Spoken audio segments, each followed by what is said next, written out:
The day you stop explaining yourself is the day they lose control. Not because you got louder, not because you won an argument or delivered some perfect comeback that finally shut everyone up. It's quieter than that, smaller than that, and far more permanent than that. It happens in an ordinary moment.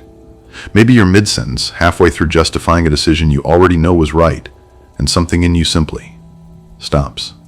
The words run out. Not because you have nothing left to say, but because you finally understand you never needed to say it in the first place. Nobody sees this moment happen. There's no ceremony. No mirror scene where the music swells. You just quietly close a door that used to stand wide open day and night for anyone who wanted to walk in and question you. And here is what nobody tells you about that door.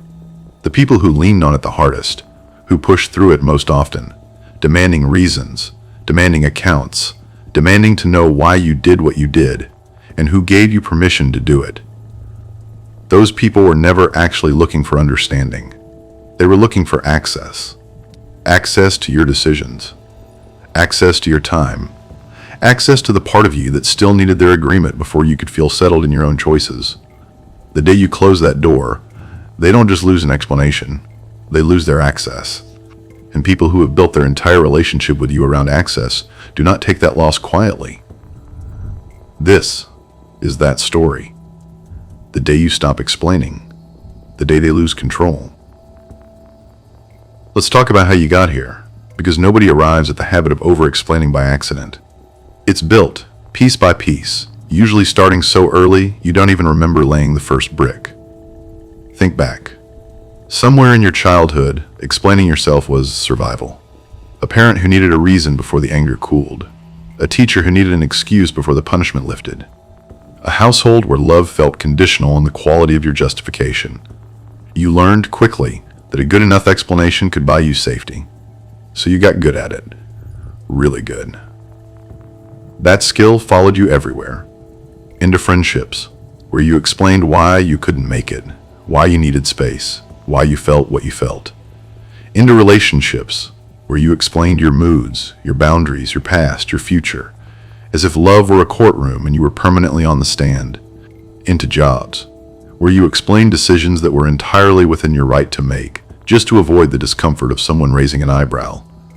Somewhere along the way, explaining yourself stopped being about information. It became survival, then habit, then identity.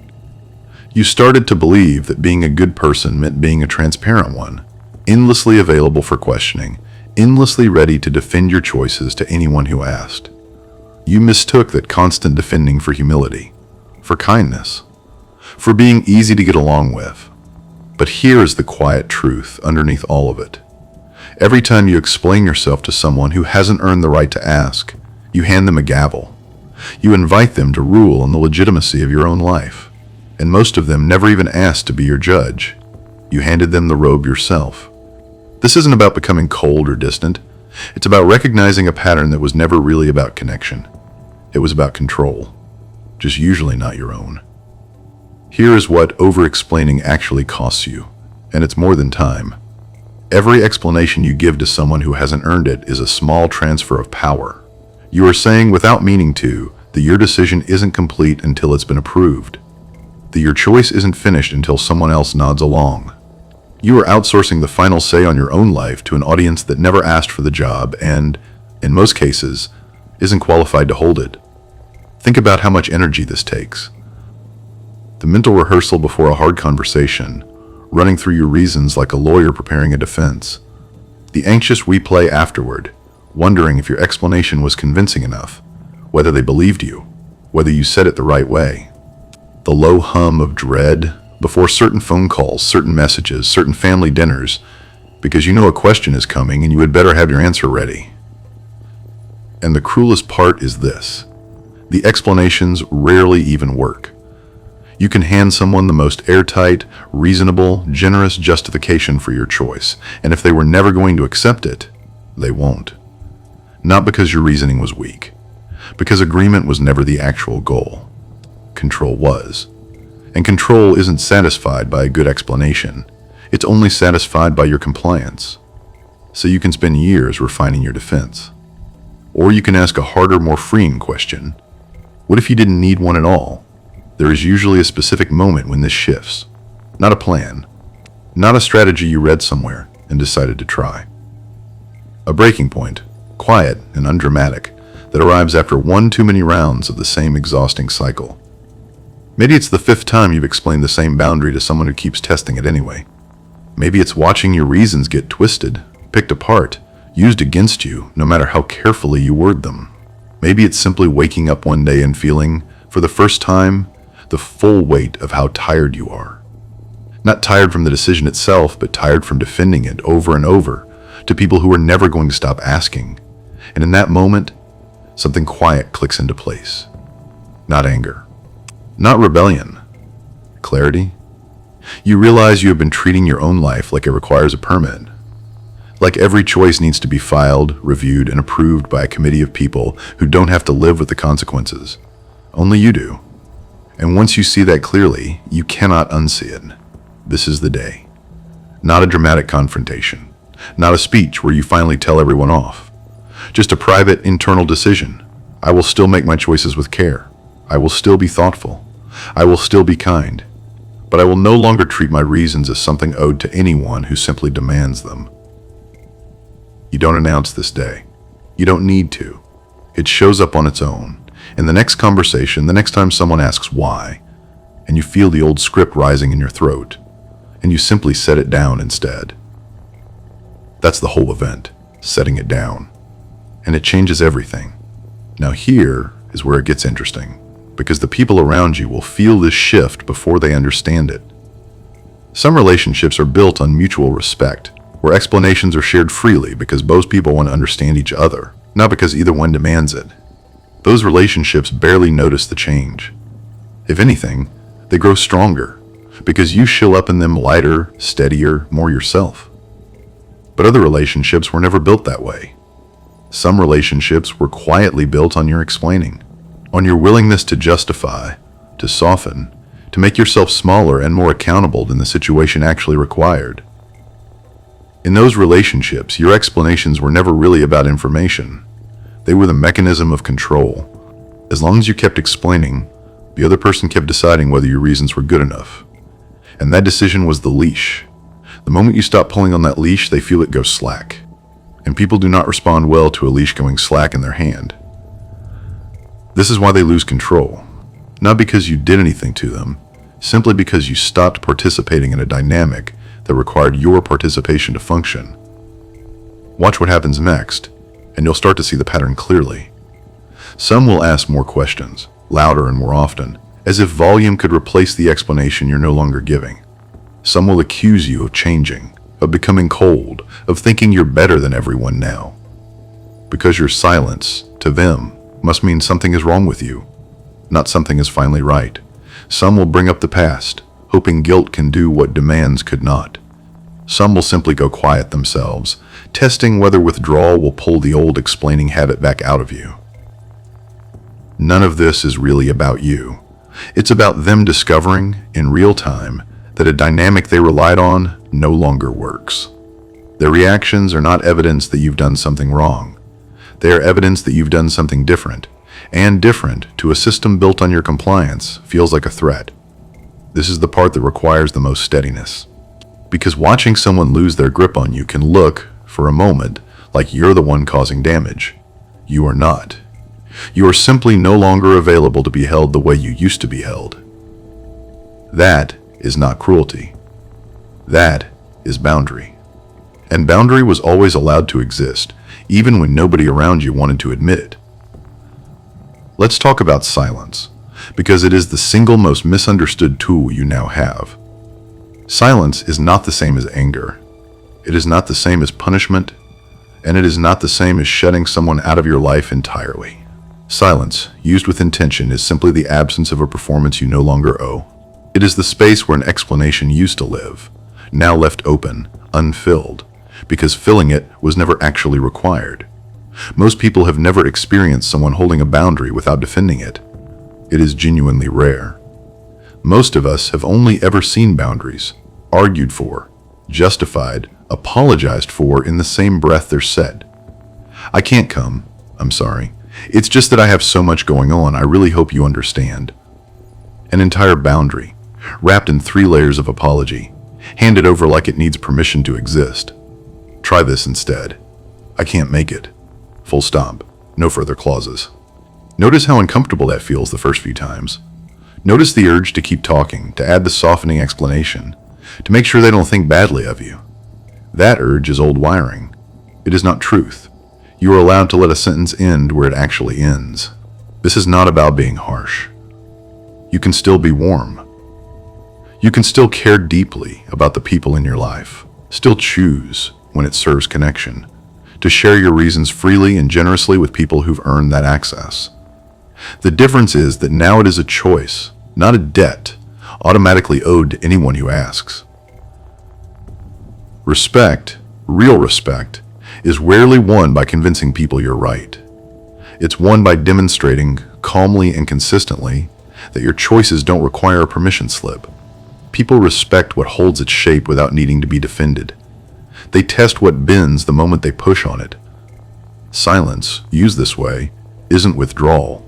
It's sovereignty. It says, my reasons are mine. I will share them if I choose to. I will not perform them on demand. Say this to yourself, slowly, until it settles somewhere permanent. You do not owe anyone a play-by-play of your healing. You do not owe anyone a timeline for your growth. You do not owe anyone access to the parts of your life they've done nothing to earn. You do not owe an explanation to someone who only asks in order to argue with the answer. You do not owe your peace to people who are more comfortable when you're anxious. You do not owe your silence to be filled just because someone else is uncomfortable in the gap. You do not owe anyone the performance of certainty before you've even finished deciding. You do not owe your reasons to a room that already made up its mind before you spoke. Read that back when you forget. And you will forget sometimes, because old habits do not vanish the day you name them. They fade slowly, with practice. With the repeated experience of holding a boundary and surviving the discomfort of holding it. But every time you choose not to explain, and the world does not end, and the sky does not fall, and you are still standing, still whole, still exactly as worthy as you were before, you prove the old fear wrong a little more. Eventually, it stops needing to be proven at all. It simply becomes true. Knowing this and living it, though, are 2 different things, because the people around you will test it before they respect it. Understand something now. Before you're standing in the middle of it, this shift will be tested repeatedly by people who are, in most cases, not even doing it consciously. Think of someone in your life right now. You probably already have a face in mind, who has never once accepted your explanation, no matter how complete it was, no matter how patiently you gave it. Someone who always found one more angle to question, one more reason to push. Notice that. That person was never actually waiting for a good enough answer. There isn't one. There was never going to be one. And once you see that clearly, you stop wasting your best reasoning on someone who is only ever using the questions to keep you talking, keep you justifying, keep you in the position of the one who owes something. It might show up at a family dinner when someone asks, in front of everyone, why you haven't visited more, why you made the choice you made, why you're not doing things the way they think you should. The old, you would have answered immediately, nervously, at length. The new you can simply say, that's just where I landed, and let the sentence stand there, unescorted, without an army of justifications marching in behind it. It might show up in a group chat, where your absence from a plan gets picked apart by people who weren't even that invested in you being there. They just noticed the explanation didn't come, and that novelty demands attention. Let it. You do not owe a group chat a legal brief. It might show up with someone from your past, digging for the real reason, certain that if they ask enough different ways, you'll finally crack and hand over the version that lets them feel better, or worse, or anything other than unanswered. You don't have to crack. Unanswered is allowed. It might show up at work, where a decision that was entirely within your authority gets questioned by someone hoping enough scrutiny will make you cave and over-justify, revealing an insecurity they can then use. Calm, brief, factual, and no more than that is not rudeness. It's competence. Every single one of these moments will feel in the instant like the relationship is in danger. That's the trick of it. Your nervous system has spent years associating explaining with safety, so withholding it will feel briefly like danger, even when nothing is actually wrong. That feeling is not information about the present. It's an echo from the past. Write it out. The discomfort is not a sign you're doing something wrong. It's a sign you're doing something new. And new, to an old system, always registers first as threat before it settles into simply being the way things are now. The people who were only ever with you for what your explaining gave them will struggle here, sometimes loudly. The people who are actually with you for you will barely notice, because they were never in it for the leash. They were in it for you. Now here is what actually changes once this becomes your normal. The first thing you'll notice is how much quieter your mind becomes. All that space that used to be occupied by rehearsing your defense, replaying conversations, wondering if you said enough, if you said it right, if they believed you, that space empties out. And it doesn't stay empty for long. It fills, instead, with your own thoughts, your own plans, your own life, actually lived instead of narrated defensively to an invisible jury. The second thing you'll notice is how differently people treat you. Not everyone. Some will drift, and let them. A relationship that only functioned because you kept explaining was never as strong as it looked.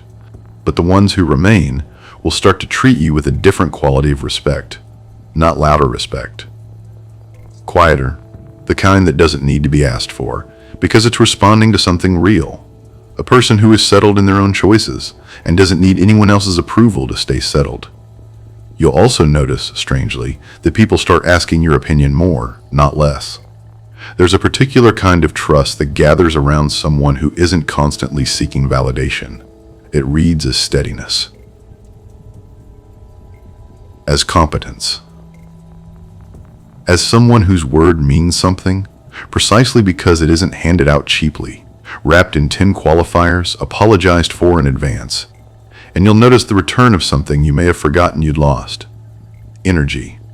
The sheer amount of energy it takes to keep a running legal defense of your own existence is enormous.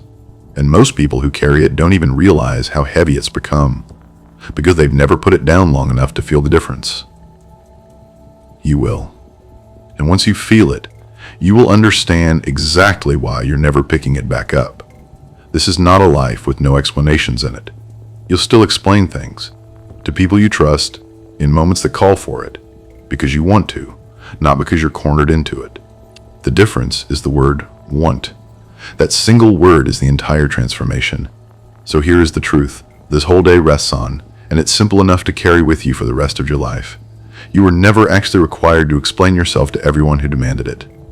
You only believed you were, because somewhere along the way, explaining got confused with being good, being kind, being loved. It isn't the same thing.